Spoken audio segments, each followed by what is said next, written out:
हाँ भाई नमस्कार, राम लालो, श्याम लालो, सदर कन्याओं, क्या चल रहा है? और चल रही है पढ़ाई, चल रही है सर, चल रही है मॉडर्न साइंस लेक्चर।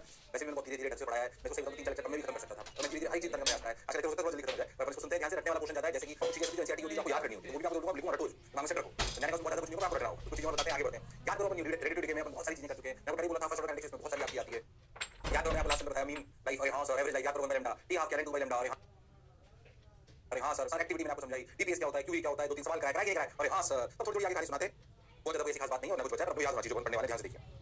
देखिए आइए सुनिए, थोड़ा जैसा लेक्चर होगा याद रखें, मेरी चीजें सारी पढ़ चुके हैं। याद करो मैं आपको छोटी चीजें बताता हूं, पहले याद करो जैसे मान लीजिए कि अगर कोई फर्स्ट केस ऐसा ले लेते हैं अपन, इसे बोलते हैं पैरेलल डीके। पैरेलल डीके मतलब सिंपल है बहुत। पैरेलल डीके में क्या, जैसे मान लो समझो कि एक मटेरियल है, रेडियो टू मटेरियल, ऐसे समझो कि इसके ना, ऐसे समझो कि इसके जो मटेरियल ना वो डीके तो हो ही नहीं, पर वो क्या है कि समझो कि एक से वाई भी बना सकते हैं शायद अल्फा पार्टिकल छोड़कर, और ऐसा भी हो सकता है कि ये बीटा प्लस छोड़कर कोई जेड भी बनाते हो, मतलब ये दोनों तरह के डीके कर सकते हैं। ऐसा समझो कि इसमें एनवाई बनाना है, तो एनवाई याद करो बीटा प्लस और अल्फा से 2 से बढ़ सकता है, तो समझो कुछ कहने अल्फा को कितना बीटा करूंगा, ऐसा हो सकता नहीं हो सकता। और हां तो समझो कि 1 लाख रखे हुए हैं ये एक्स वाले एटम्स, तो हो सकता है कुछ कोई दूसरी डीके करे, कुछ कोई दूसरी डीके करे, तो इसमें पैरेलल ये दो रिएक्शन चल रही होती है। मान लीजिए इस रिएक्शन का रेडिएटिव कांस्टेंट लैम्डा 1 है, इसका लैम्डा 2 है, सिंपल। इसका लैम्डा 1 है, इसका लैम्डा 2 है। सपोज देखिए पैरेलल डीके का क्या मतलब है, when a radioactive material when a radioactive material can decay in more than one way, तो थोड़ी है कि वो सिर्फ एक अल्फा डिके दे, उसका अल्फा डिके दे, बीटा प्लस डिके दे, तो कोई अल्फा डिके देगा, बीटा डिके देगा, तो ये दो हो गए। बोलो यस और नो, अरे हां सर। अगर आप ध्यान से देखो, मान लीजिए ये एक्स था, इससे बन रहा है वाई, इससे बन रहा है जेड, आप ऐसे समझो। सोचो वाई की फॉर्मेशन की रेट कितनी है, डी, वो एक्स पे डिपेंड करती है, तो डी एन, और यहां से ध्यान से देखो तो वो कहलाएगी लैम्डा 1 एन, और हां सर ऐसे ही लैम्डा 2 की कितनी होगी, लैम्डा 2 एन, क्या केस में यही होगा minus D N by D T. मुझे नहीं बताया एक सेकंड की टाइम में कितने, मान लीजिए किसी टी टाइम में एक्स का नंबर एन था, कितना था एन, तो अगर एक्स वाई बनने का जो डीके कांस्टेंट लैम्डा 1, तो भैया डी टाइम में कितने वाई बने, लैम्डा 1 एन डी टी। ऐसे समझ, ऐसा समझ। और जैसे मान लीजिए कि t इक्वल टू टी पर इसकी नंबर संख्या n थी, तो बताओ y कितने बने, यानी y कितने बने, वो लिखा जाएगा लैम्डा 1 n dt। अरे हां सर, y के बनने की रेट तो लैम्डा 1 n है कि नहीं है, एक्टिविटी है, इनटू dt प्लस z के बनने की lambda 2 n dt equal to, क्या यही वो नंबर ऑफ एलिमेंट्स है dn जो क्या घट गया dt टाइम में, तो लिखेंगे माइनस dn, माइनस क्यों, क्योंकि n वाला माइनस इनिशियल नेगेटिव आएगा, तो भाइयों बहनों इसमें जो माइनस लैम्डा आ जाएगा, minus dn dt equal to आ जाएगा लैम्डा 1 प्लस लैम्डा 2 n। क्या दिस इज लैम्डा इफेक्टिव, अरे हां सर। तो पैरेलल के लिए तो कुछ नहीं करना, लैम्डा इफेक्टिव आ गया, lambda 1 plus lambda 2 up to so on, दिमाग लगाना ही नहीं है। अरे हाँ सर, तो आप डायरेक्ट किसी भी टाइम पर कितने नंबर ऑफ पार्टिकल्स बचेंगे लिख सकते हैं, बराबर है नॉट ई की power minus lambda effective into T. बिल्कुल घबराने की, शर्माने की बिल्कुल जरूरत नहीं है। अरे हाँ सर, बात तो आपकी बिल्कुल सही है सर, जोरदार है सर, मजेदार है सर, शानदार है सर, बोल क्लियर, अरे पक्की बात, बिल्कुल क्लियर सर, अच्छा लगा सर, बहुत बढ़िया सर, शानदार सर, ये लो तो कभी पहले लिखा जाए, कुछ नहीं करना, पहले लिखे में तो भैया lambda plus lambda two effective करो, बात खत्म करो। मैं जानता हूं जो आपको 10 मिनट पढ़ाने वाला हूं उससे बहुत डिटेल में फर्स्ट ऑर्डर पढ़ चुके हो, और इसमें इससे ज्यादा की बिल्कुल जरूरत नहीं है, जो पढ़ा रहा हूं वो भी ज्यादा ही है, इसलिए घबराने की, शर्माने की, डरने की बिल्कुल जरूरत नहीं है। ओ सही जा रहे हो सर, सही लगा, जोरदार, शानदार, मजेदार, जबरदस्त। अब क्या करें, अब क्या करें, अब क्या करें, अब क्या करें, अब क्या करें, हो गया सही, हो गया, बढ़िया बढ़िया बढ़िया, बहुत बढ़िया, बहुत सुंदर, बहुत मजा आया, वाह। अब क्या करें, हो गया भैया, हो गया, अच्छा लग रहा है सर, बहुत शानदार, अच्छी बात, ठीक है भाई, ठीक है भाई, ठीक है भाई, हो गया भाई, ओके। अब अगर हम बहुत ध्यान से देखें तो हम लोग एक बात समझ आएगी, क्या ध्यान से, ओहो हो गया लैम्डा इफेक्टिव, ठीक है, पैरेलल हो गया। ऐसे एक सीरीज की कहानी आती है, सीरीज आती है, सीरीज की कहानी में दो कहानी क्या आपके समझ सकते हैं, बाकी मैं बताऊं आपको फर्स्ट ऑर्डर काइनेटिक्स जो आपने पढ़ी थी केमिस्ट्री में, तो बहुत कुछ आपने पढ़ा था। अब उससे दो केसेस को पढ़ते हैं जिसके आगे के चांसेस थोड़े बहुत होते हैं, ध्यान से समझिए कैसे, देखिए बता लिया क्या, हां सर, देखो ध्यान से सीरीज, ओहो सीरीज में जैसे समझो कोई फैक्ट्री है, suppose you have a factory, ठीक, जिसमें समझो कि रेडियोएक्टिव डीके ऐसा फैक्ट्री है, इससे वो radioactive decay R constant rate, constant rate, मान लीजिए वो रेडियोएक्टिव डीके मतलब रेडियोएक्टिव वेस्ट कोई ऐसा मटेरियल प्रोड्यूस हुआ है इस फैक्ट्री से, इस फैक्ट्री से, फैक्ट्री फैक्ट्री, इस फैक्ट्री से, ऐसा समझो इस फैक्ट्री से कोई ऐसा मटेरियल प्रोड्यूस हुआ है वेस्ट जो रेडियोएक्टिव है, और वो आर कांस्टेंट रेट से हो रहा है, मतलब समझ लो 10 लाख प्रति सेकंड, ऐसा आर फिक्स्ड है, R is fixed value, it is fixed value, it is basically rate of constant rate of generation of, सवाल के रूप में करते हैं, जनरेशन ऑफ रेडियोएक्टिव वेस्ट, थोड़ा प्रैक्टिकल सवाल टाइप है। ओह बात तो सर आपकी बिल्कुल सही, हमारी फैक्ट्री है जो रेडियोएक्टिव जो मटेरियल होता है ऐसा वेस्ट प्रोड्यूस होती है, अच्छा वो आर रेट से प्रोड्यूस होती है, जिस फिक्स्ड उसका कौन सा रेट से फिक्स्ड है 10 लाख पर सेकंड जो भी आपको लेना है, ठीक है। मान लीजिए रेडियोएक्टिव मटेरियल बनता है ए, ठीक है साहब, ए बनने की रेट ये, अच्छा ए से फर्दर क्या होता है बी में, ए फर्दर क्या होता है बी में, और ये रिएक्शन है लैम्डा। अब आप ध्यान दो तो ए को देखो, ए को आपसे पूछा गया, मान लीजिए पूछा गया find number of particles of A as a function of time. ओह तुम t इक्वल टू 0 पे देखो तो a 0 है, b भी 0 है, और देखो किसी भी टाइम t पर मान लेते हैं कि n है, अच्छा अब तुम समझो t से लेकर t प्लस dt में क्या हुआ, t से लेकर t प्लस dt में a सिर्फ डिके हुए कि बने भी सही, सर वो बने भी सही, अगर तुम बहुत ध्यान से देखो तो a बन भी रहे हैं और डिके भी हो रहे हैं, कितने डिके होंगे ये अभी कितने परसेंट है उस पर डिपेंड करेगा, और बन कितने रहे हैं, ओह तो देखो मान लेते हैं कि dn particles of a dt time में बने, अच्छा तो dn बराबर क्या हुआ, जो बने माइनस, ध्यान सुना, मान लेते हैं कि dn particles of a dt time में, dn particles of a dt time में नेट बने, dt टाइम में नेट बने, नेट मतलब जो नेट बने मतलब इतने नेट बने, मतलब मान लीजिए 1 लाख बने आर से और 40,000 डिके हो गए, तो बचे तो 60,000 है, 60,000 डीएन है, अच्छा अब देखो बने कितने, dn किसके बराबर हुआ, r dt minus lambda n, इसे समझने का प्रयास करो, माइनस लैम्डा n dt, इसे समझो डिके करने की रेट क्या है, लैम्डा dt, अरे हाँ तो डी बाई डी होता है ना, अरे हाँ सर अरे आनी होगा तो आर आगे की रेट और माइनस लेमडा एन डी क्या जाने की रेट तो बने कितने डीएन आर डी 1 लाख बने मान लीजिए की टाइम में लेमडा एन डी 40,000 गए डिके हो गए। अरे हाँ सर तो डी इक्वल टू तो क्या ये क्वेश्चन समझ में आई? इसके बाद तो मैच है, इसके बाद तो मैच है। अरे बोलो भाई, अरे सोचो भाई। अरे हाँ सर बात तो आपकी बिल्कुल सही है, जोरदार है, मजेदार है, शानदार है, जबरदस्त है बाबा। अब क्या करें, अब क्या करें? देखो भाई तो D equal to R D T minus lambda N D T, सबने बोला ठीक, मैंने भी बोला ठीक। आ जाइए तो D R D T minus lambda D T, अब बस कुछ नहीं था, देखो इसको लिखो ना, D N by R minus lambda N equal to D T. Okay समय शून्य से टी इनिशियली 0 मान लो, किसी टाइम पे n मान लो, कैसे इंटीग्रेशन हुआ -1 by lambda ln of r minus lambda n 0 रख दो तो आ जाएगा r equal to t। So ln of r minus lambda n by r equal to minus lambda t। So r minus lambda n equal to r e की power minus lambda t। अरे हाँ sir तो n की value क्या है देखो, r by lambda 1 minus e की power minus lambda t। ओह बोलो क्लियर है क्या? अरे हाँ सर ध्यान से कैसे ग्राफ सोचे तो ऐसा आएगा कुछ। t इक्वल टू 0 कितना है 0 और ये पीक वैल्यू की तरफ जाता जाएगा ऐसे, ये पीक वैल्यू देखो t इक्वल टू इनफिनिटी देखो ग्राफ ऐसा है, ध्यान दो चार्जिंग यहाँ से टाइम। अरे हाँ सर बात तो आपकी बिल्कुल सही है, जोरदार है, मजेदार है, शानदार है, जबरदस्त है। थोड़ा सा अपन लेवल का बना रहा हूँ, ये इसका अगला सवाल पढ़ लीजिए तो क्या करते हैं, सुनाऊंगा याद रखना।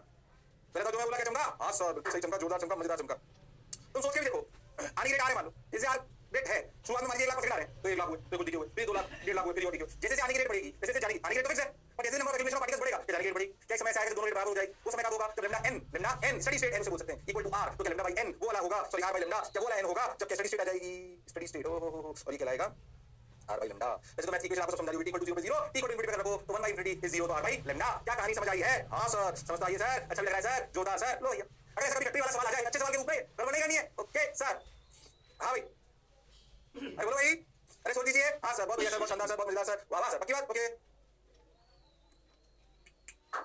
मजा आ गया सर, सही लग रहा है सर। तो सीरीज का पहला केस आप बोल सकते हो, सीरीज बोलना चाहिए इसको, अपन तो इसलिए सवाल के रूप में करें अपन तो। बोलो क्लियर है?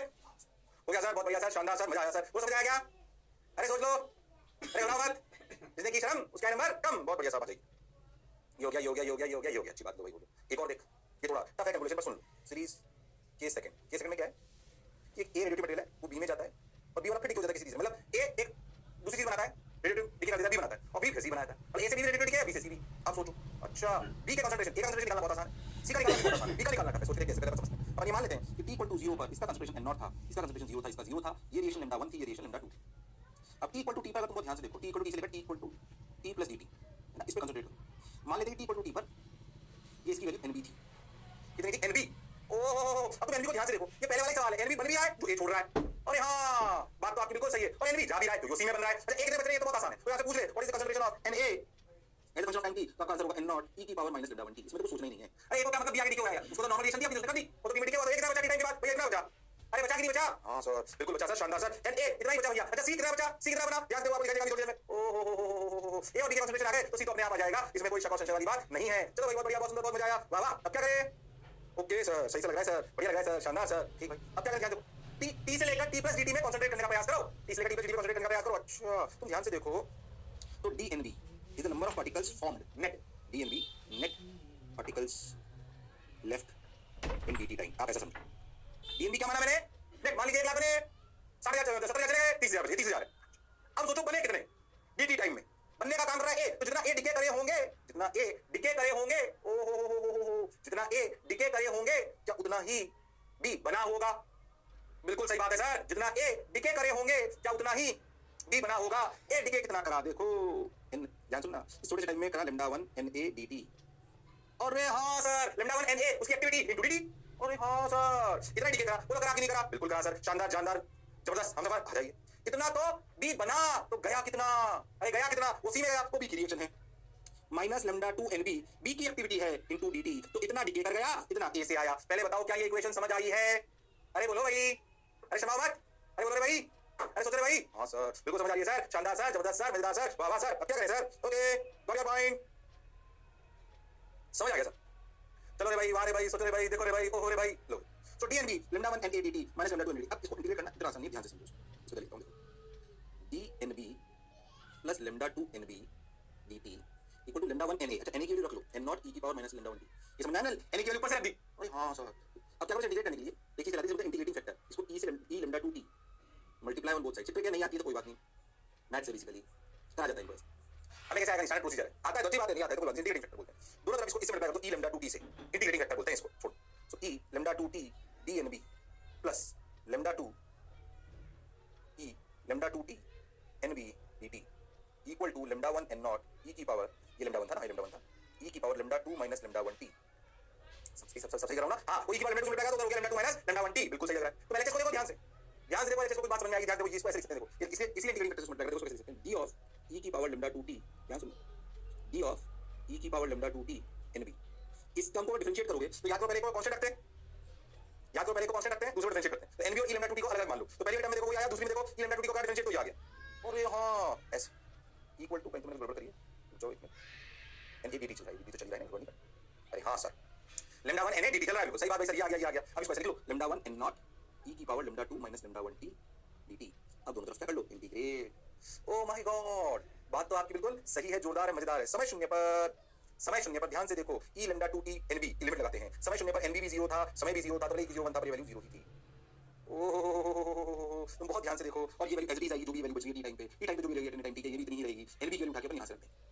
अरे हां, तो देखो इसे डिफरेंशिएट करें तो अपन क्या लिखेंगे, e lambda 2t nb, या तो तुम ऐसे लिखो इसको, लिमिट यूज ऐसे सिंपल करो, इसे अगर डिवाइड करें तो e lambda 2t nb equal to lambda 1 n naught e की power lambda 2 minus lambda 1 into t, नीचे आ गया lambda 2 minus lambda 1, समझ में आया इंटीग्रेट करा दो। अरे हां सर, प्लस c, मैंने जो अपन इंटीग्रेशन कांस्टेंट लगाया था वो लिमिट लगानी हो जाए ताकि आपको आसानी से समझ में आए। अब ध्यान दो, t को 0 रखो, तो t को 0 रखो, t को 0 पे nb 0 होना चाहिए, तो ये हो गया 0। अरे हां, ये हो गया 0, तो अगर ये अपने t को 0 रखा तो c की वैल्यू क्या गई, c की वैल्यू क्या गई, इसको 0 रख दिया तो e की पावर 0 हो गई 1, तो c की वैल्यू हो गई minus lambda 1 n not by lambda 2 minus lambda 1। ओहो, बोलो क्लियर है क्या? अरे सोच लो। हाँ सर, बात तो आपकी बिल्कुल सही है सर, जोरदार है सर, मजेदार है सर, शानदार है सर। बस अब क्या था, अभी देख लो, जो भी आना होगा अपने इधर आ जाओ, यहाँ के सी की उठा के यहाँ पे रख दो, e की power lambda 2t nb equal to lambda 1 n naught lambda 2, ये मैथ से, अब e की power lambda 2 minus lambda 1t plus 1, नहीं माइनस 1, सही करो ना। अरे हाँ, अब lambda 2t को उधर ले आओगे तो देखो क्या बचेगा, nb की वैल्यू देखना, कैलकुलेशन मिस्टेक नहीं करियो, बाकी सब सही लग रहा है। lambda 1 n naught lambda 2 minus lambda 1, lambda 2 ले आओगे तो इधर बच जाएगा e की power minus lambda 1t minus e की पावर minus lambda 2t। ये लो कैलकुलेशन देख लेना, बाकी सब ठीक है, कंसेप्चुअली सब कुछ ठीक है।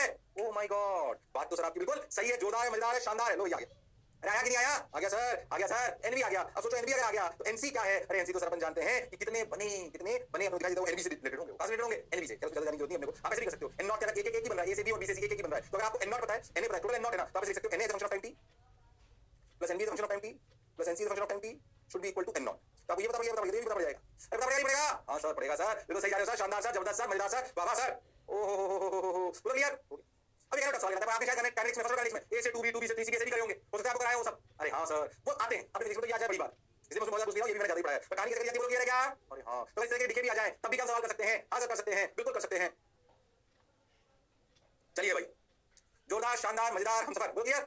अरे पक्का, अरे गारंटीड? हां सर, बिल्कुल पक्का सर, समझ आ गया सर, बढ़िया चल रहा है सर, शानदार चल रहा है सर, जबरदस्त चल रहा है। अब क्या करें सर, कुछ मत करो, करते चलो, देखो भाई, मारे भाई, सोच रहे भाई, मजा आया भाई, अब क्या करें भाई, कुछ मत करो, बता लिया, कैलकुलेशन देखना भाई, मेरे हिसाब से वैसे तो सही है, गलती नहीं करी, और फिर भी देखना भाई। अरे पक्का? हाँ सर, बहुत बढ़िया सर, शानदार सर, जबरदस्त सर, आ जाओ भाई, आ जाओ, ओके, बहुत बढ़िया सर, हो गया क्या? अरे हो गया क्या? हाँ सर, अब बताओ सर, अब वैसे तो एक बात खत्म हो गया सर। अब मैं आपको थोड़ी सी ना वो ऐसी चीजें बताता हूँ जो है ना आपको रटने जैसी है, जैसे आपने याद करो कि फिजन और फ्यूजन रिएक्शन पढ़ी थी, याद करो अपने स्टेबिलिटी कर्व पढ़ा था, जो बाइनरी एनर्जी पर न्यूक्लियन से डिफाइन करा था Z के साथ, याद करो छोटे वाले मिलकर क्या बड़ा बनाते हैं, 30 से लेकर 170 के जो न्यूक्लियस होते हैं वो सबसे स्टेबल होते हैं। अरे हाँ, तो जो इनसे बड़े होते हैं वो टूटकर छोटा होना चाहते हैं, अल्फा बीटा डी होते हैं, वो यस और नो। और कुछ ऐसे भी होते हैं जो जुड़कर, जैसे हाइड्रोजन हाइड्रोजन जुड़कर अपने जो है बड़े एलिमेंट बनाने का प्रयास करते हैं, जैसा कि सन सोर्स है, जब छोटे मिलकर जब बड़ा बनाते हैं उसे बोलते हैं फ्यूजन रिएक्शन, और जब बड़ा टूटकर छोटा बनाता है उसे कहते हैं फिजन रिएक्शन। फिजन रिएक्शन के हमारे न्यूक्लियर रिएक्टर जो होते हैं वो अपने बहुत जीवन के आसपास आने वाले जीवन के आसपास दुनिया में सुना होगा न्यूक्लियर रिएक्टर्स। अरे हाँ सर, वो सब फिजन रिएक्शन पे बेस्ड है, फिजन से 10 बहुत ज्यादा गुना फिजन फ्यूजन रिएक्शंस में एनर्जी होती है, अपन को कंट्रोल कर पाना भी हमारे पास की बात नहीं है। अरे या तो वो एक्सप्लोड हो जाए तो खतरनाक हो गया अपना, है कि नहीं, हाइड्रोजन बम नहीं बन जाएगा। ओहो, न्यूक्लियर बम अपने फिजन रिएक्शंस की कहानियां हैं। खैर, तो उस बम की कहानी को मैं नहीं जानना चाहता हूं, मैं भी समझना चाहता हूं कि जो आपको थोड़ा याद होना चाहिए फिजन और फ्यूजन के बारे में, जो आपकी बुक्स में भी होता है और एग्जाम में भी, वो रटने वाली चीजों से सवाल आ सकते हैं जो आपके दिमाग में सेट होने चाहिए। तो आने वाला अब लेक्चर कोई बहुत खास तो है, याद होना चाहिए, पर ऐसा मेरा बात बोलिए, मैं समझाने का प्रयास करूंगा, सुनते चले। तो रिएक्शंस आती जाएंगी, थोड़ा बताते चलें और रखते चलें। ध्यान से देखिए, न्यूक्लियर फिजन हैवी न्यूक्लियर, एक radio break up into 2 more segments of comparable masses. तो सबसे स्टैंडर्ड रिएक्शन है यूरेनियम 232 225 92, वो दो तीन तरह से टूट सकता है, बेरियम क्रिप्टन और भी आगे आपको दिखाई देंगे। वो रिएक्शन थोड़ी स्टैंडर्ड है, क्यों? क्योंकि वो न्यूक्लियर रिएक्टर जो होता है ना, न्यूक्लियर रिएक्टर, पहले आप समझो, न्यूक्लियर रिएक्टर बनाना नहीं सिखाऊंगा मैं, basic working of nuclear reactor आप समझिए। आज समझिए न्यूक्लियर रिएक्टर करता क्या है। न्यूक्लियर रिएक्शन जो होता है फिजन रिएक्शन, सही बताओ, यूरेनियम 225 92 की रिएक्शन होती है अमूमन, फिर प्रोटोनियम वगैरह भी बन जाता है, ठीक है, वो गलत बात है। ध्यान से समझिए, फिर अपना न्यूक्लियर रिएक्टर है क्या, पहले समझो फिजन प्रोसेस है क्या। फिजन प्रोसेस जब एक बड़ा मॉलिक्यूल छोटे में टूट जाता है तो उसे हम फिजन कहते हैं। क्या कहते हैं? Fission reaction. सबने बोला ठीक, मैंने भी बोला ठीक, आ जाइए, बहुत बढ़िया, बहुत सुंदर, बहुत मजा आया, वाह वाह। अब समझो तो फिजन रिएक्शन है, कौन सी रिएक्शन है? Fission reaction. ओहो, बहुत बढ़िया, बहुत सुंदर, बहुत मजा आया, वाह वाह। अब क्या करें, देखो न्यूक्लियर रिएक्टर में होता क्या है, फिजन रिएक्शन होती है। अच्छा, जब भी रेडियोएक्टिव डिके हो रहा है जो अपने आप अमूमन होता है रेडियोएक्टिव डिके से, रेडियो मटेरियल से, अच्छा तो भैया ऐसा समझो उससे एनर्जी रिलीज होती है, उससे एनर्जी रिलीज होती है, उस एनर्जी जो रिलीज होती है उसको हम पानी गर्म करने के यूज में लेते हैं। पानी गर्म करके उसको भाप बनाते हैं, उसकी भाप बनाकर उसको टरबाइन पे गिराते हैं और वो टरबाइन से इलेक्ट्रिसिटी जनरेट होती है। कोल में भी ऐसा ही होता था, कोल को गर्म करते थे, उसमें आग लगा लेते थे, उसे पानी गर्म करते थे, उसे भाप बनाते थे, उस प्रेशराइज्ड गैस को टरबाइन पे गिराते थे, वो टरबाइन जब अच्छे से घूमती थी तो भैया याद करो ईएमआई में क्या मैग्नेटिक फील्ड में जब लूप घूमता है तो एसी करंट जनरेशन होता है। कहानी है तो nuclear reactor is the source. आप ऐसा समझो कि 1 kilo uranium 10 10 to the power 14 joule energy generate करता है, जबकि 1 kilo coal 10 to the power 6 10 to the power 7 करता है। मतलब आप ऐसा समझो ह्यूज डिफरेंस है, ह्यूज डिफरेंस है एनर्जी प्रोडक्शन में 1 किलो कोल में और 1 किलो यूरेनियम, मतलब कोई कंपैरिजन नहीं, इतना डिफरेंस। अच्छा भैया ये हैवी एनर्जी मिलने का स्रोत है फिजन रिएक्शन, भाई कंट्रोल होनी चाहिए। इसलिए न्यूक्लियर रिएक्टर फट गया या कुछ हो गया तो गड़बड़ हो गई तो ऐसा वो खुद अपने आप में बम है, वो खुद न्यूक्लियर बम है। अरे है कि नहीं हिरोशिमा नागासाकी वाला। अब तो दुनिया में बहुत बड़े बम बना चुके हैं। खैर इसलिए दुनिया जो है ऐसे जो भी देश होते हैं वो ध्यान रखते हैं कि कौन बना रहा है न्यूक्लियर रिएक्टर बना रहा है, परमाणु कोई परीक्षण तो नहीं कर रहा है जैसे अपने करा था पोखरण में। अरे याद ही भूल गए? अरे हाँ सर कैसे कर लिया आपने, बंदिश है उस बात। ठीक है खैर तो मैं पॉलिटिक्स में जा रहा हूं, तब से बता रहा हूं। एक नॉर्मल रिएक्शन जो हमारे काम की थोड़ी है उन्हें आप देखना चालू करिए। तो एनर्जी फ्रॉम न्यूक्लियर फिजन की use uranium 23692 as the fission material. Nuclear reactor की बात हो रही है। अब न्यूक्लियर रिएक्टर की थोड़ी सी आपको वर्किंग भी बता दूंगा मैं, ठीक है? लिखते चलो। क्या होता है uranium separated by slowing moving electrons, some electrons. अगर ये बोला गया कि अगर मैं इस यूरेनियम को ये ऐसे पढ़ने के लिए होता है, आप समझो कि अगर मैं इस यूरेनियम को फिजिकल मटेरियल ये कैसे बनेगा, ये जो बना तो जो एनर्जी फ्रॉम न्यूक्लियर फिजन की यूज यूरेनियम दिस। अब आप समझो कि ये यूरेनियम 9232 को जब एक न्यूट्रॉन से टकराते हैं, किससे टकराते हैं? न्यूट्रॉन से। अच्छा न्यूट्रॉन ना, अच्छा ध्यान समझना न्यूट्रॉन ना, ध्यान समझना न्यूट्रॉन ना वो तेज एनर्जी है तो यूरेनियम में वो घुसकर ये यूरेनियम 292 236 नहीं बनाएंगे। ये यूरेनियम 92 235 ये अपने आप में इतना रेडिएटिव नहीं, रेडिएटिव कौन है 236 92 और बनता कैसे? आपके पास जो नेचुरल रिएक्टिंग यूरेनियम 92 235 है, इससे न्यूट्रॉन को टकराओ। अच्छा न्यूट्रॉन धीरे धीरे टकराने चाहिए। एक ऐसी रिएक्शन में पता पड़ी कि अच्छा हमारी दुनिया में हमारे पास यूरेनियम 92 235 है जो रेडिएटिव नहीं है, पर अगर उसपे एक न्यूट्रॉन को गिराएं, अच्छा न्यूट्रॉन बहुत तेजी होती है, स्लो होती है, स्लो मूविंग इलेक्ट्रॉन जो लिखा हुआ है, तो 235 92 236 में बन सकता है। ये रेडियोएक्टिव है, ये रेडियो एक्टिव मटेरियल है। पहले समझो आप अच्छे से। हमारे पास एक दुनिया में एक बात समझे अपन, हमारे पास दुनिया में हमें एनर्जी चाहिए। अच्छा हमने उसका तरीका सोचा, हमने क्या करा यूरेनियम 92 235 हमारे पास अवेलेबल है आपस में। हमने देखा कि अगर हम उस पे न्यूट्रॉन्स गिराएं, न्यूट्रॉन बहुत फास्ट नहीं होते, बहुत फास्ट रिएक्शन नहीं होगी, अगर उन पे स्लो मूविंग न्यूट्रॉन्स गिराएं तो एक न्यूट्रॉन के साथ वो यूरेनियम 235 92 मिलकर एक यूरेनियम 236 92 बनाता है। ये रेडियोएक्टिव हो जाता है। कौन? यूरेनियम 236 92। अच्छा जब ये रेडियोएक्टिव मटेरियल हो जाता है तो ये डिके करता है, जब डिके करेगा तो भैया एनर्जी छोड़ेगा, उस एनर्जी को हम यूज लेते हैं हमारे न्यूक्लियर रिएक्टर में बेसिक फंड में। इसलिए आपको कहानी याद होनी चाहिए जो हम करते हैं, बोल क्लियर एकदम? अरे सोच लो। हां sir. So what we found is that naturally appearing core that is uranium 92 235 when we have interacted with a neutron will be absorbed by its nucleus and this neutron enters into its nuclei and becomes uranium 92 236 which is an isotope of uranium। क्या जो isotope है एक ऐसा isotope बन गया जो खुद radioactive है। अब जब वो रेडियोएक्टिव है तो खुद डिके करेगा तो एनर्जी छोड़ेगा। शर्माने की घबराने की बिल्कुल जरूरत नहीं है। Okay sir got your point sir, बात समझ में आई सर। ओहो into two parts of middle rate nucleus। अब ये याद होगी कुछ भी हो सकती है इनमें से। एक न्यूट्रॉन मिला तुम ऐसा जनरली ये वाली होती है, ये वाली आपको पाई जाती है, ये बनी वाली नहीं, ये सब में बना, ये बना नहीं बना, ये बना, ये रेडिएटिव हुआ। ये तीन मैंने आपको पहले बोला था क्या पार्टिकल ध्यान से देखो तो आप बोल सकते हो कि पहले टाइप का रेडिएटिव हो रहा है, ये बेरियम प्रोटॉन में भी टूट सकता है, एसबीएम में भी टूट सकता है, एक्सीएसआर में भी टूट सकता है। तो इस तरह की रिएक्शंस आती हैं। देखो ध्यान से याद रखो तो कोई बुराई दिमाग में रखो, लिखो इनको दिमाग में रखो। इनमें सबसे ज्यादा ये आती है ये वाली बेरियम और प्रोटॉन वाली, बेरियम प्रोटॉन एसबी एनबी एक्सीएसआर। ध्यान समझो ये रिएक्शन होती है, दिमाग में याद होनी चाहिए। देखो यूरेनियम 92 236 टूटा बेरियम 56 141। याद करो मैं आपको क्या चीज में आती है? न्यूक्लियस। ऊपर वाली चीज को ध्यान में रखो। ऐसा सवाल नहीं आ सकता है कि बेरियम में टूटा बताओ कितने न्यूट्रॉन निकले। अरे क्या चीज सेम रहती है? ऐसा सवाल आते हैं कई बार। हां सर याद रखना केमिकल रिएक्शन में एलिमेंट सेम रहते हैं, यहां पे न्यूक्लियॉन सेम रहते हैं। तो कभी आपको आ जाए कि ये इसमें टूटा तो बताओ साथ में और क्या निकला होगा शायद, तो आप याद करो क्या चीज सेम रहती है? न्यूक्लियॉन्स। बोलो क्लियर है क्या? अच्छा तो यूरेनियम 235 जो स्लो न्यूट्रॉन से टकराता है, मर्ज कराया जाता है, रिएक्शन कराई जाती है, न्यूक्लियर रिएक्शन कराई जाती है, तो यूरेनियम 92 236 में बदलता है और उसके टूटने के तीन तरीके हो सकते हैं। देखो एक में 3 न्यूट्रॉन निकले, एक में 4 निकला, एक में 2.5 निकला। अरे हां सर बोल क्लियर है? बात तो सर आपकी सही। देखो तो यूरेनियम 92 236 में टूटा किसी में टूट सकता है, पर हर रिएक्शन एनर्जी देती है। ये एनर्जी वी यूज एनर्जी वाह क्या एनर्जी। क्या हर यूरेनियम 92 236 तीनों रिएक्शन दिखे? नहीं, या तो उसने पहली दी या उसने दूसरी दी या फिर उसने तीसरी दी। इसलिए दिमाग में याद होनी चाहिए, गड़बड़ बिल्कुल करने की जरूरत नहीं है। ओह माय गॉड बोलो क्लियर? अरे सोच लो एनर्जी निकली ठीक है, बढ़िया शानदार लगा, शानदार शानदार शानदार। अब ध्यान दो ऐसा बोला जाता है जनरली कि on an average decay of 0 and 1 decay of uranium 92 236 leads to generation of 2.5 neutrons. कोई ऐसे आधा न्यूट्रॉन नहीं हो सकता, समझो ऑन एन एवरेज।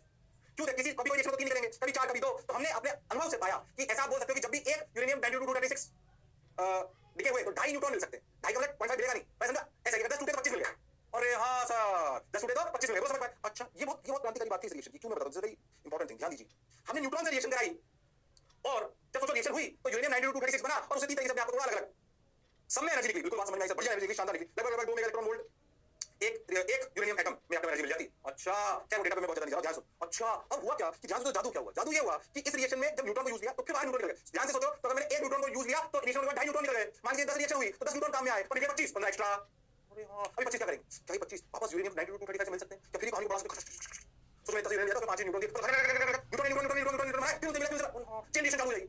अरे हां क्या generation of neutrons into the product side can lead to again these neutrons reacting with what uranium 235 92 and this can lead to, because the number of neutrons they are generating is higher than the number of neutrons required, that will lead to a chain reaction. This chain reaction can lead to excessive energy and that can lead to a bomb that is known as nuclear bomb.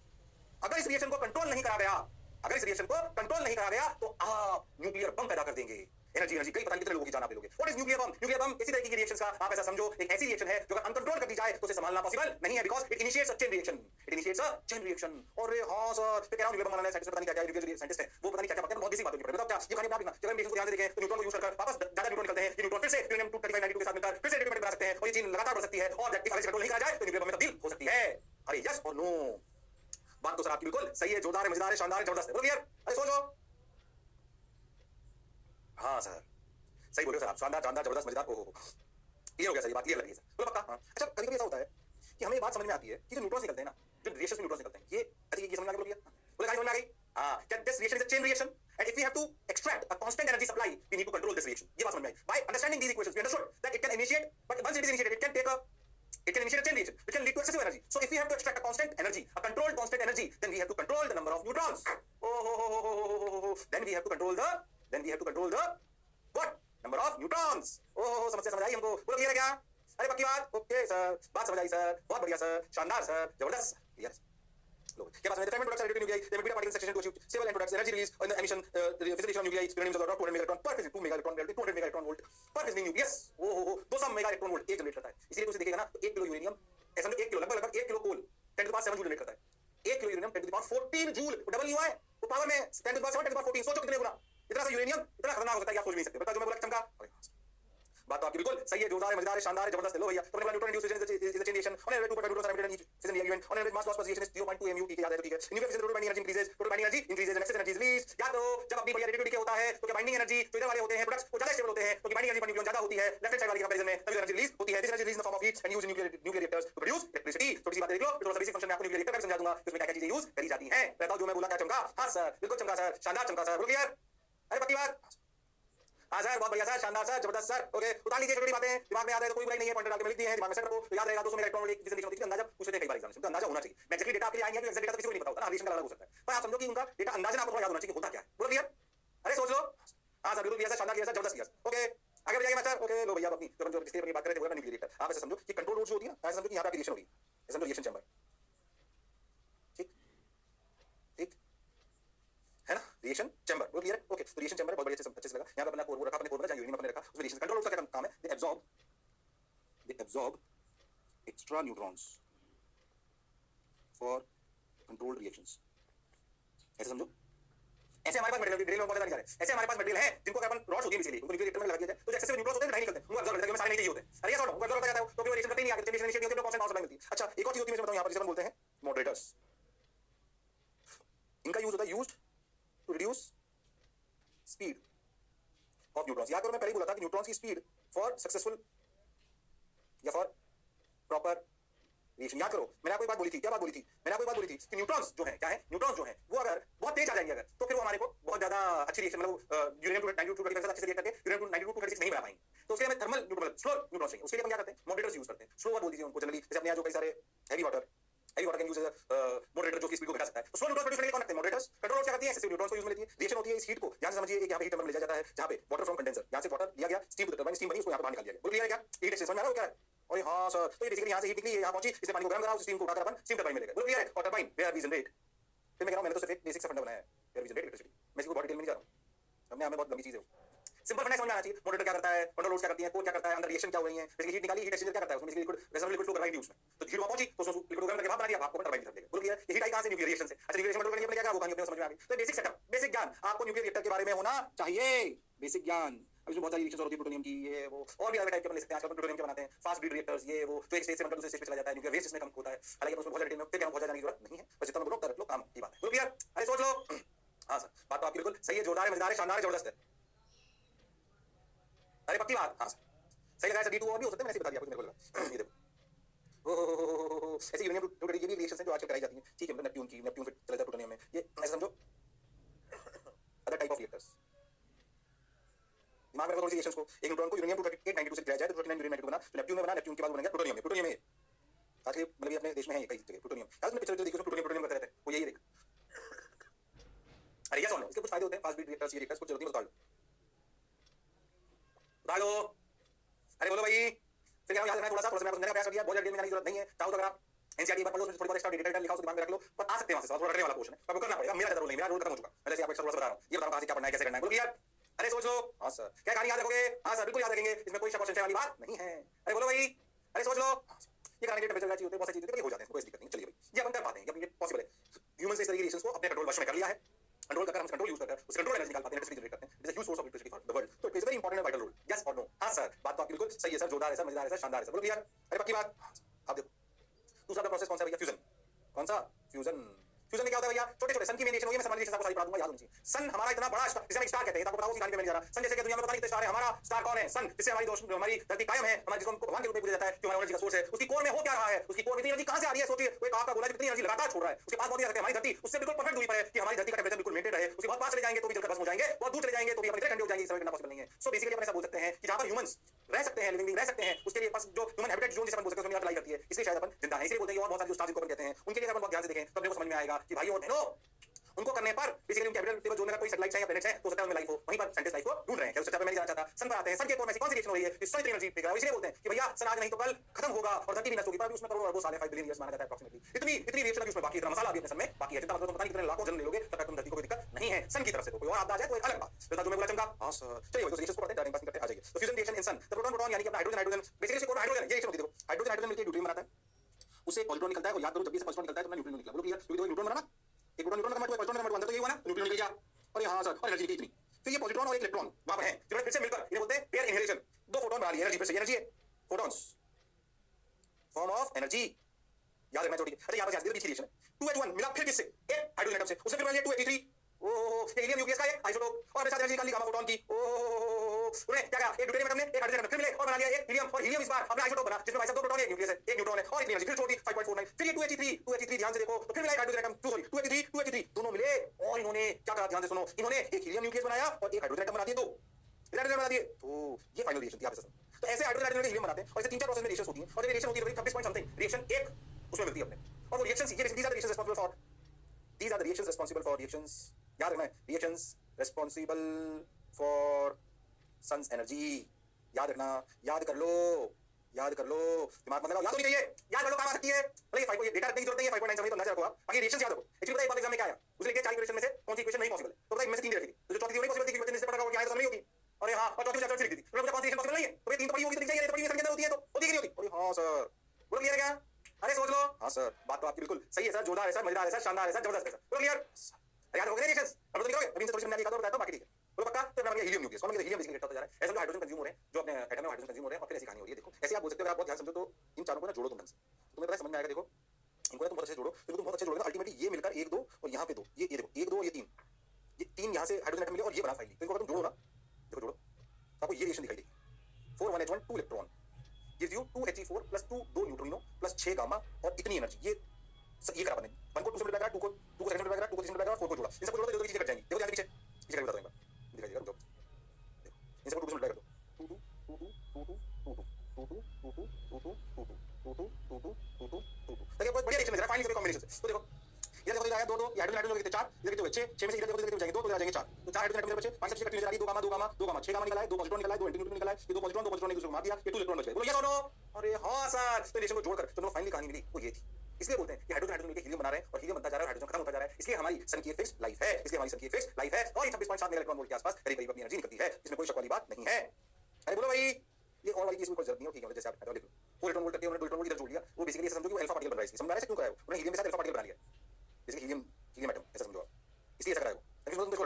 और वाली रहने दो, thus 4 hydrogen atoms combined to form an 2He atom with, समझ में आ रहा है, दूसरी equation क्यों लिखी, तो जो बराबर 2He4 लिखा वो हीलियम न्यूक्लियस दिख रहा है, ऐसे रिलेटेड 2He4 प्लस इलेक्ट्रॉन तो एटम दिख जाएगा, तो आपको समझ आएगा 4 हाइड्रोजन एटम 4 इलेक्ट्रॉन के साथ मिलेंगे तो एक हीलियम एटम बनेगा, और भयानक एनर्जी का स्रोत मिलेगा, जिसे अपन फिजिक्स फ्यूजन रिएक्शन कहते हैं, ये 2 न्यूट्रिनो, ये 6 गामा पार्टिकल्स एनर्जी है, बोलो है कि नहीं है, 26.7 मेगा इलेक्ट्रॉन वोल्ट आपको एनर्जी मिलती है, और ये खतरनाक एनर्जी है, और ऐसा होता जा रहा है लगातार लगातार, और की कोर में ऐसा हो रहा है, और ये होने के लिए सोचे देखो 2 हाइड्रोजन एटम को 4 हाइड्रोजन एटम को सोचे देखो ऐसे मिलना आसान नहीं, सही बताऊं तो 10 टू द पावर 8 इस रिएक्शन के होने के लिए 10 to the power 8 kelvin temperature is required, ये आसान बात नहीं, सोच के देखो अदर 40 मॉडल्स, दो हाइड्रोजन एटम प्योर प्रोटॉन्स है, उनको मिलाना रिपल्शन है उनके बीच में, बहुत बड़ा टेंपरेचर चाहिए, 10 टू द पावर 8 केल्विन हम अर्थ पे तक जनरेट नहीं कर पाए, is required present at the core of sun, present at the core of sun, sun के कोर पर प्रेजेंट टेंपरेचर, इसी तरह सन के पास नहीं जा सकते, इधर प्रेजेंट है, हम अपनी दुनिया में टेंपरेचर नहीं ला पाए 10 टू द पावर 8 केल्विन, तब ये रिएक्शन हो पाती है। न्यूक्लियर रिएक्शन काफी लंबे तक कर पाते हैं, जिसे हम फिजन रिएक्शन कहते हैं। ये बहुत टफ है, ये बहुत टफ है, पर अगर हो जाए तो आपको रिएक्शन मिलने लगती है। और सन की कहानी अपने को याद होनी चाहिए, इसीलिए कहते हैं फ्यूजन बम अगर बन जाए जब हाइड्रोजन बम कहते हैं, वो और ज्यादा खतरनाक।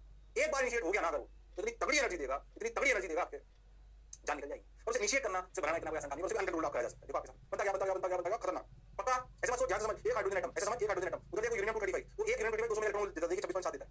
और सोच एक यूरेनियम 236 में 236 हाइड्रोजन एटम का मास है। ओए हां, सोच 236 से मल्टीप्लाई कर 26.7, अरे हां 236 डिवाइड बाय 4 से मल्टीप्लाई कर, ये क्या बहुत ज्यादा एनर्जी दे सकता है फिजन रिएक्शन कंपैरिजन में से। फ्यूजन ज्यादा एनर्जी दे सकता है आपको सेम मास से, सेम मास से ज्यादा एनर्जी दे सकता है, फ्यूजन और ज्यादा खतरनाक होती है, पर हम उसको बहुत कंट्रोल नहीं कर पाए हैं, इसलिए हम उसको उसके नेचुरल जनरेशन वगैरह में यूज में नहीं लेते। बता जो मैं बोला चमका। हां सर, बात तो आपकी बिल्कुल सही है सर, जोरदार है सर, मजेदार है सर। तो जैसे मुझे रिएक्शंस याद हैं, आपको भी याद होनी चाहिए, गड़बड़ करने की जरूरत नहीं है। न्यूक्लियर फिजन क्या है, fuse together the binding energy increases, ओह ये तो जानते हैं, डेफिनेशन लिख लो, enhance excess energy is released, enhance excess energy is released, लिख लो डेफिनेशन चाहो तो फिजन, ठीक है।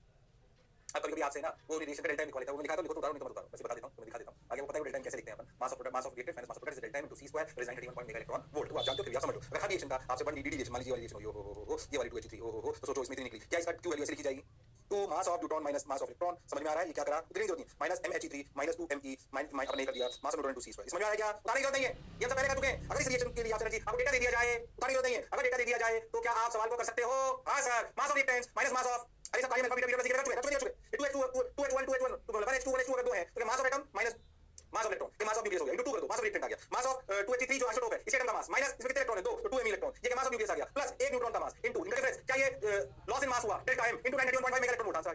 ऐसे जितनी भी रिएक्शन सब में बोली गई, क्या उन सबका अपन इक्वेशन लिख सकते हैं, हां सर बिल्कुल लिख सकते हैं, इसमें कोई शक और संशय वाली बात नहीं है। अरे बोलो भाई, अरे सोचो भाई, हां सर बात तो आपकी बिल्कुल सही है सर, जोरदार है सर, मजेदार है सर, शानदार है सर, जबरदस्त है सर, लो भैया हो गया। अब ऐसे वो सबकी लिखने की कोई जरूरत नहीं है, तुम्हें सारी रिएक्शन का वैसे लिख दिया, कोई उतारने की जरूरत नहीं है। कहानी समझ आई कि नहीं आई, कई बात करते हैं, अपन कर सकते हो क्लियर, हां सर इंपॉर्टेंट पॉइंट आप जानते हो, फिर से लिख लो एक बार। In case of fission fusion reaction delta m equal to delta m atom equal to delta nucleus, these reaction takes place at high temperature 10 to the power 8 at high pressure, basically for these reactions to take place nucleus should be brought up to 1 Fermi distance which requires high kinetic energy। क्या high kinetic energy ही high temperature की requirement है, energy released in fusion reaction exceeds the energy dependent on the fission reaction। ये बातें मैं आपको बोल चुका हूं, चाहो तो लिखो, इसको लिख लो, इसको लिख लो, इसको लिख लो, बाकी ठीक बोलो, ये क्या बोल दिया था वैसे मैंने, और आप लिख लो। जो आखिरी आधा घंटा निकालना है, 15-20 मिनट निकालने से याद नहीं चाहिए, मेरा वो नहीं, और एनसीईआरटी पढ़ लो, थोड़ा और डेटा दे रखा है, दिमाग में रखो, मैंने सोचा वाला डेटा स्ट्रक्चर है, ये जो जनरली सवालों में पूछा जाता है, क्योंकि रटने का बहुत सारा और भी हो सकता है, आप चाहें तो उसे पढ़ सकते हैं, पर बहुत डिटेल के साथ, बहुत धीरे-धीरे समझदारी के साथ मैंने आपको मॉडर्न पढ़ाई है, गड़बड़ बिल्कुल करने की जरूरत नहीं है, जरूरत से ज्यादा ही लेक्चर लिए हैं, 3 फिर 4-5 लेक्चर ज्यादा लिए मैंने पूरी मॉडर्न में, क्यों मॉडर्न मॉडर्न लेकर, इसलिए ताकि आप गलत ना करो, क्योंकि चैप्टर में भले मेरा बहुत ज्यादा रोल नहीं होता, पर इसलिए बच्चे से लाइटली ले लेते हैं, सवाल बहुत आते हैं, प्रैक्टिस करनी पड़ेगी, कंसेप्चुअली आपको सवाल लिखेगा, मैंने डिटेल में पढ़ाया, बोलो किया क्या, हां सर, गलत नहीं करोगे, अरे सोच लो, हां सर, तो छोटे लल्लू सवाल कैसे आते हैं कि भाई x y में बन रहा है, तो क्या y में भी होते हैं, ज्यादा स्टेबल बनते हैं ना, क्योंकि बाइंडिंग एनर्जी पर न्यूक्लियन ज्यादा होगी, अरे हां सर, तभी तो स्टेबल बनेंगे। कभी पूछते हैं x y में बताओ जो कौन सा degree alpha degree beta degree, तो क्या चीज सेम बननी होती है, न्यूक्लियॉन्स, क्या सेम बनने होते हैं, न्यूक्लियॉन्स, बोलो किया क्या, अरे सोच लो, बात तो आपकी बिल्कुल सही है, जोरदार है, मजेदार है, शानदार है, तो अपनी कहानी को यही नाम देते हैं।